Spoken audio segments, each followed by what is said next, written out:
माँ खुशखबरी है, रेखा माँ बनने वाली है। माँ तू दादी, मैं पापा।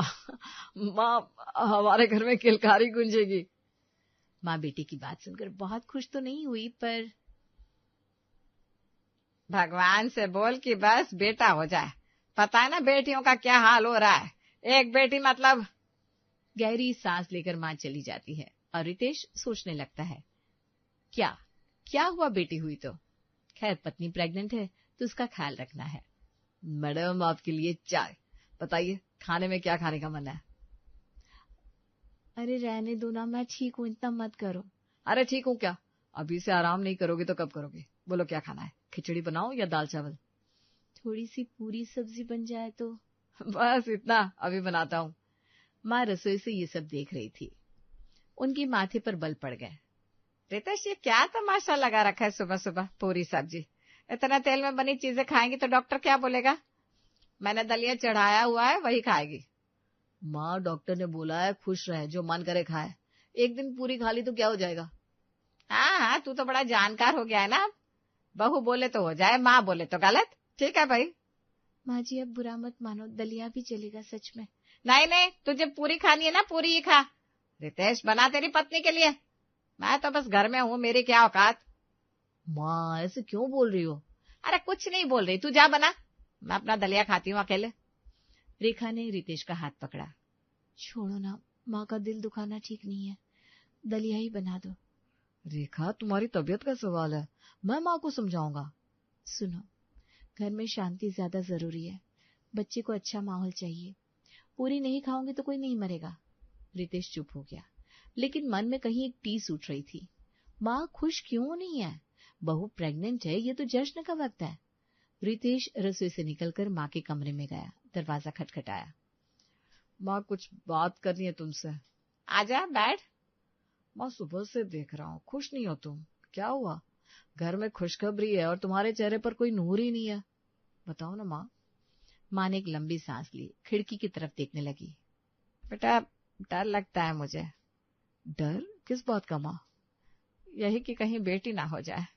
जब से सुना है तेरे मुंह से, मन में बस यही चल रहा है। भगवान से यही मांग रही हूँ कि बेटा हो। माँ ये क्या बात हुई? बेटी हो जाए तो क्या बुरा है? आज के जमाने में बेटियां कहाँ कम है, पढ़ती हैं, नौकरी करती हैं, माँ बाप का नाम रोशन करती हैं। हाँ सुना है ये सब, लेकिन जमीनी हकीकत अलग है बेटा। तो अभी नादान है। नादान नहीं हूँ माँ, समझाओ मुझे, क्या बुरा होगा बेटी होने में? माँ थोड़ी देर चुप रही, फिर जैसे रुका हुआ सैलाब बह निकला। अरे बेटा भगवान ना करे तुझे बेटी हो। सुन मेरी बात ध्यान से। बेटी पैदा होते ही जिम्मेदारी शुरू। स्कूल भेजो, ट्यूशन लगाओ, कॉलेज भेजो, और हर कदम पर दिल में एक डर कि लड़की घर से निकली है, कब आएगी, कैसे आएगी, कौन क्या बोलेगा, कौन क्या करेगा। दिल हर वक्त मुंह में रहता है। माँ अरे रुक, सुन पूरा। पढ़ाओ लिखाओ, समाज से बचाओ, रिश्तेदारों की नजरों से बचाओ, मोहल्ले वालों की बातों से बचाओ, और जब बड़ी हो जाए तो शादी का बोझ। अरे बेटा आज के जमाने में लड़की की शादी करना मजाक है क्या? हॉल बुक करो, कपड़े लाओ, गहने लाओ, बारात वालों की फरमाइशें पूरी करो, और ये सब करते करते इंसान कर्जे में डूब जाता है। जिंदगी भर की कमाई एक दिन में लुट जाती है। माँ ये पुरानी सोच है। पुरानी सोच है? जा पूछ किसी से भी, यही बोलेगा। और सुन, इतना सब करने के बाद भी ना कोई गारंटी नहीं है कि बेटी ससुराल में खुश रहेगी या नहीं, पति अच्छा निकलेगा या नहीं, सास ठीक होगी या नहीं। हम यहाँ घर में बैठकर बस दुआ करते रहते हैं, और अगर भगवान ना करे कुछ गलत हो गया तो वो दर्द बेटा किसी को मत झेलने देना। माँ की आंखें भर आई। माँ तुम खुद बेटी हो, दादी ने तुम्हें पाला, क्या उन्होंने गलत किया? माँ एकदम चुप हो गई। रितेश ने धीरे से कहा, माँ जहाँ होने वाली माँ इतनी खुश हो वहां बेटी होना तय है, और मैं चाहता हूँ कि बेटी हो, क्योंकि मुझे अपनी माँ जैसी एक बेटी चाहिए, जो मजबूत हो, जो प्यार करे, जो घर को घर बनाए। माँ कुछ नहीं बोली। रितेश माँ की बातें सोचते सोचते बाहर बैठ गया। माँ ने जो कहा था वो दिमाग में घर कर गया था।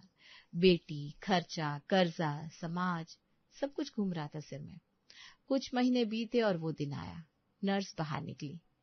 बधाई हो, बेटी हुई है। रितेश के चेहरे पर जो मुस्कान आनी चाहिए थी वो नहीं आई। वो एक कोने में बैठ गया और आंखें भर आई, लेकिन खुशी के आंसू नहीं थे वो। रेखा कमजोर थी, लेकिन उसने रितेश को देखा, कुछ महसूस किया। रितेश देखो कितनी प्यारी है ना। रितेश ने एक नजर डाली और मुंह फेर लिया। क्या हुआ, खुश नहीं हो? थका हूं, आराम करो तुम।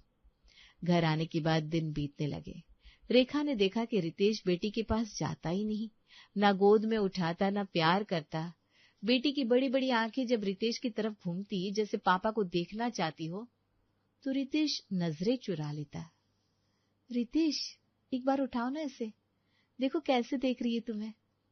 रेखा, मैंने बोला ना मुझसे नहीं होगा ये सब। मतलब क्या है तुम्हारा? मतलब साफ है, जो होना था हो गया। अब जो जिम्मेदारी है वो तुम संभालो, मैं नहीं उठा सकता इस बोझ को। रेखा की आंखें फटी रह गई। बोझ? अपनी बच्ची को बोझ बोल रहे हो रितेश? पहले मेरा इतना ख्याल रखते थे, चाय लाते थे, खाना बनाते थे, पूछते रहते थे क्या चाहिए। अब क्या हो गया तुम्हें? ये वही रितेश है? रितेश चुप रहा, कोई जवाब नहीं।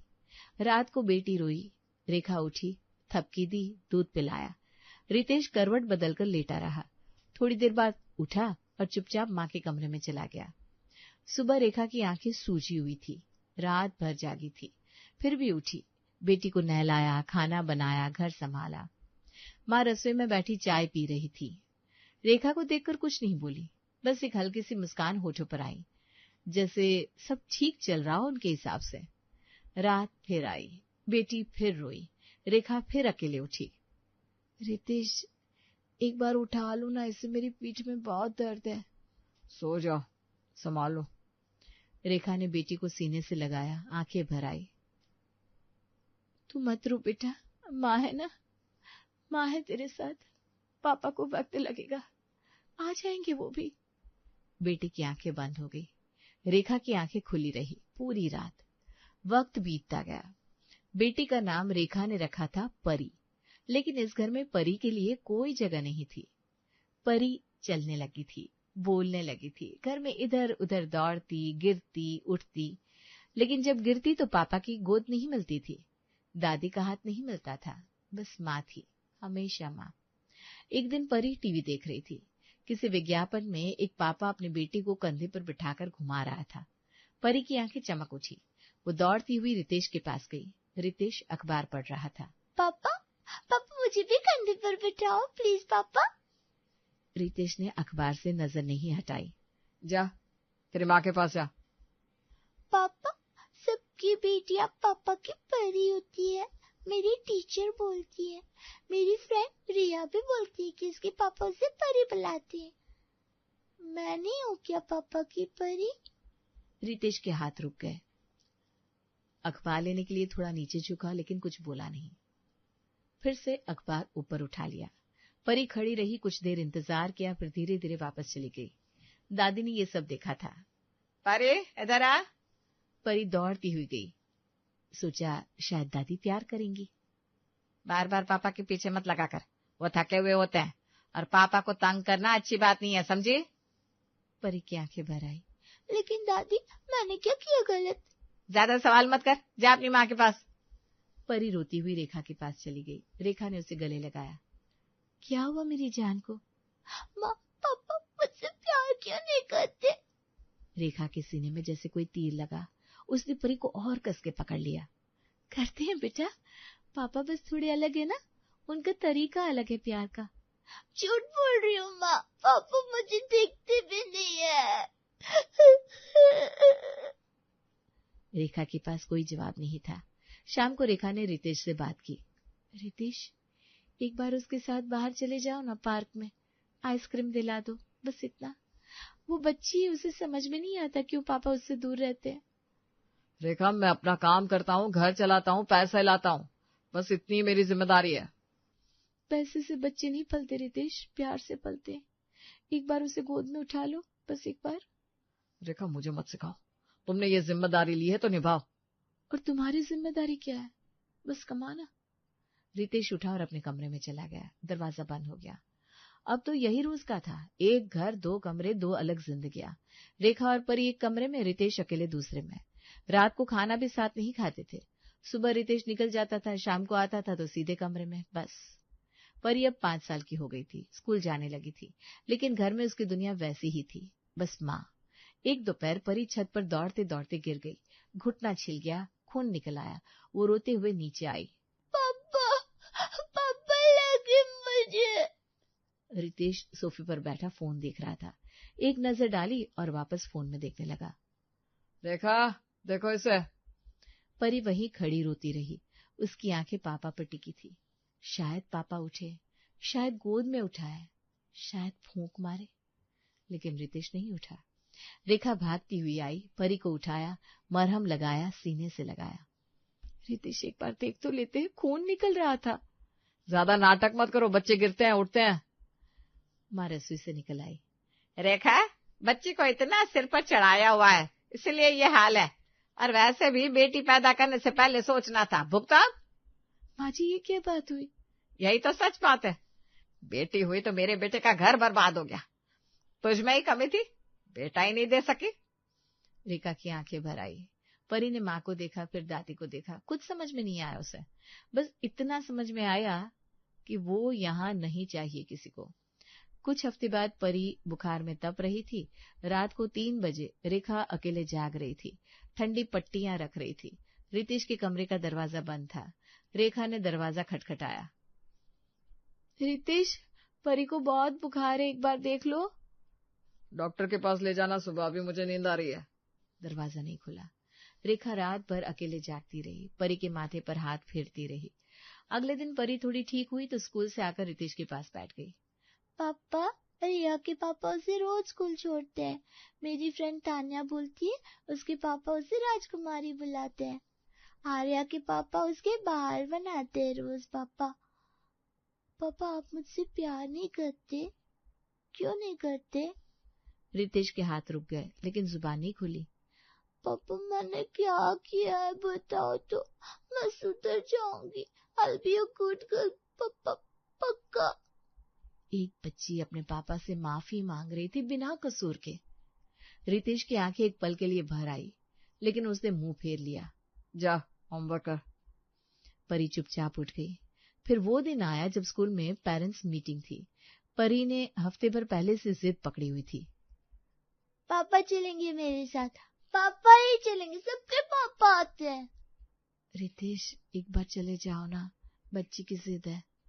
ठीक है, चलता हूँ। परी की आंखें खुशी से चमक उठी। उसने अपना बैग खुद उठाया, तैयार हो गई। पापा के पास आकर हाथ पकड़ने की कोशिश की। रितेश ने हाथ हल्के से खींच लिया। स्कूल में टीचर ने कहा, परी बहुत होशियार है, लेकिन थोड़ी चुप रहती है। घर में सब ठीक है ना? रितेश कुछ नहीं बोला। रेखा ने जवाब दिया। घर आते वक्त परी ने रितेश का हाथ पकड़ने की कोशिश की। रितेश आगे चलता रहा। घर आते ही दादी ने देखा। क्या गया था तू? रेखा नहीं जा सकती थी क्या अकेले? इस बच्ची की वजह से तू दफ्तर से आधा दिन बर्बाद करके आया। परी ने दादी को देखा, फिर पापा को देखा। पापा चुप थे। परी धीरे धीरे अपने कमरे में चली गई। माँ के तकिए को गले लगाकर बैठ गई। रेखा थोड़ी देर बाद अंदर आई तो परी ने कहा, माँ, अब मैं पापा से कभी कुछ नहीं मांगूंगी, कभी नहीं। रेखा की आंखों से आंसू टपक पड़े। उसने परी को सीने से लगा लिया और दीवार की तरफ मुंह करके रो पड़ी, चुपचाप, बिना आवाज के, क्योंकि इस घर में रोने की भी आवाज नहीं करनी थी। वक्त के पंख होते हैं। परी उड़ती रही और रितेश देखता रहा, लेकिन देख कर भी नहीं देखा। परी अब 16 साल की हो गई थी। लंबी, गोरी, बड़ी बड़ी आंखें। जब स्कूल से निकलती तो लोग देखते रह जाते, लेकिन उसकी खूबसूरती सिर्फ चेहरे में नहीं थी, उसके दिमाग में थी, उसकी मेहनत में थी, उसकी लगन में थी, जो उसने अकेले अपनी माँ से सीखी थी। एक दिन रितेश ऑफिस में बैठा था। उसका सहकर्मी विनोद सिर पकड़कर बैठा था। क्या हुआ यार? अरे बेटे का फिर से फोन आया, कह रहा है पैसे चाहिए, पिछले महीने भी दिए थे, पता नहीं कहाँ उड़ा देता है। पढ़ाई में मन नहीं, काम में मन नहीं, बस पैसे चाहिए। सोचता हूँ कहाँ गलती हो गई पालने में। तभी दूसरा सहकर्मी राजेश अंदर आया। हाथ में अखबार था और चेहरे पर मुस्कान। अरे रितेश, ये देख। क्या है? अरे तेरी बेटी का नाम है इसमें, Pari Ritesh Sharma, National Science Olympiad में पहला स्थान। अरे पूरे देश में पहला। तूने यार बताया भी नहीं। रितेश ने अखबार हाथ में लिया। परी की तस्वीर थी, मुस्कुराती हुई, ट्रॉफी हाथ में, आंखों में चमक। ऑफिस में शोर मच गया। अबे लक्की है यार तू, क्या बेटी है, हम तो तरस रहे हैं ऐसी औलाद के लिए। सच में यार, मेरा बेटा इधर पैसे उड़ा रहा है और तेरी बेटी पूरे देश में नाम कर रही है। बधाई हो भाई, सच में बधाई हो। सबने हाथ मिलाया, पीठ थपथपाई। रितेश के होठों पर एक फीकी सी मुस्कान आई और चली गई, क्योंकि कानों में माँ की आवाज गूंज रही थी, भगवान ना करे तुझे बेटी हो, पढ़ाओ लिखाओ, समाज से बचाओ और फिर कर्जे में आकर शादी कर दो। कुछ महीने बाद एक और खबर आई। इस बार रेखा की आंखें खुशी से छलक पड़ी। रितेश, परी को स्कॉलरशिप मिली है लंदन यूनिवर्सिटी से। पूरी पढ़ाई का खर्चा वो देंगे, हमें 1 रुपया नहीं देना। मेरी बेटी ने कर दिखाया। ऑफिस में भी खबर पहुंच गई। वे रितेश, सुना तेरी बेटी को लंदन से स्कॉलरशिप मिली है। यार सच में तो दुनिया का सबसे लकी बाप है। हम सब यहाँ बेटों को संभालते संभालते थक गए और तेरी बेटी खुद अपना रास्ता बना रही है। सच बोल रहा है राजेश, मेरे बेटे के लिए मैं रोज भाग दौड़ करता हूँ और परी ने बिना किसी की मदद के ये मकाम हासिल किया। रितेश, तेरी बेटी ने तेरा नाम रोशन कर दिया यार। रितेश चुप बैठा था। अरे खुश हो यार, इतना बड़ा कारनामा है, पार्टी तो दे। हाँ दूंगा ना, बिल्कुल। घर आया, रेखा ने खाना बनाया था, परी की पसंद का। परी खुश थी, चमक रही थी। पापा सुना आपने? रितेश ने एक नजर डाली, कुछ नहीं बोला, कमरे में चला गया। परी की मुस्कान धीरे धीरे फीकी पड़ गई। रेखा ने उसका हाथ थाम लिया। तू परवाह मत कर बेटा, तूने जो किया वो तेरा है, कोई नहीं छीन सकता। लेकिन कमरे में अकेला बैठा रितेश सोच रहा था और माँ की बातें फिर से घूम रही थी दिमाग में। लंदन भेजना होगा, वीजा, टिकट, वहां का खर्चा, और फिर जब वापस आएगी तो शादी, दहेज, और फिर चली जाएगी किसी और के घर। उसे अपनी बेटी की उपलब्धि नहीं दिखी, उसे सिर्फ आने वाला खर्चा दिखा, जो असल में था ही नहीं, क्योंकि स्कॉलरशिप मिली थी, सब कुछ मुफ्त था। लेकिन जो आंखें बंद हो उन्हें रोशनी भी नहीं दिखती। और परी उस रात अपने कमरे में बैठी थी। लंदन का एडमिशन लेटर हाथ में था, आंखों में सपने थे, लेकिन दिल में एक खालीपन था जो बरसों से था, जो शायद हमेशा रहेगा। पापा ने एक बार भी नहीं कहा शाबाश बेटा। रितेश की आंख अचानक खुल गई। सब कुछ धुंधला था, सिर भारी था, आंखें जल रही थी। उसने चारों तरफ देखा, सफेद दीवारें, अस्पताल की गलियारे की ट्यूबलाइट, बाहर रखी प्लास्टिक की कुर्सी। वो अस्पताल के बाहर बैठा था, रेखा अंदर थी। रितेश ने माथे पर हाथ रखा, सांस लेने की कोशिश की। वो सपना था, वो सब सपना था। परी का रोना, उसकी वो आंखें जो पापा को ढूंढती थी, वो पेरेंट्स मीटिंग, वो अखबार, वो स्कॉलरशिप का लेटर, और वो रात जब परी ने कहा था पापा मुझसे प्यार क्यों नहीं करते। रितेश की आंख भर आई। तभी ऑपरेशन थिएटर का दरवाजा खुला।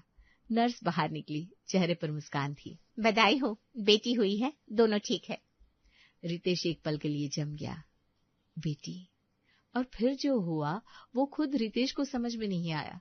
उसकी आंखों से आंसू बह निकले। वो उठा, नर्स का हाथ थाम लिया। मैं देख सकता हूँ उसे? हाँ हाँ आइए। रितेश अंदर गया। रेखा थकी हुई थी, लेकिन उसके चेहरे पर वो मुस्कान थी जो दुनिया की सबसे खूबसूरत चीज होती है। नर्स ने एक छोटी सी गुलाबी गठरी रितेश की तरफ बढ़ाई और रितेश ने पहली बार अपनी बेटी को देखा। छोटी सी, नन्ही सी, मुट्ठियां बंद, आंखें बंद, गाल गुलाबी। रितेश के हाथ कांप रहे थे। उसने उसे गोद में लिया और सीने से लगा लिया, इतने कस के जैसे पूरी दुनिया से बचाना हो उसे। मेरी परी आ गई। आवाज टूट रही थी, गला भर आया था। तभी पीछे से माँ की आवाज आई। हाय राम, बेटी हो गई रितेश। भगवान ने सुना नहीं, अब क्या होगा, बेटी हो गई।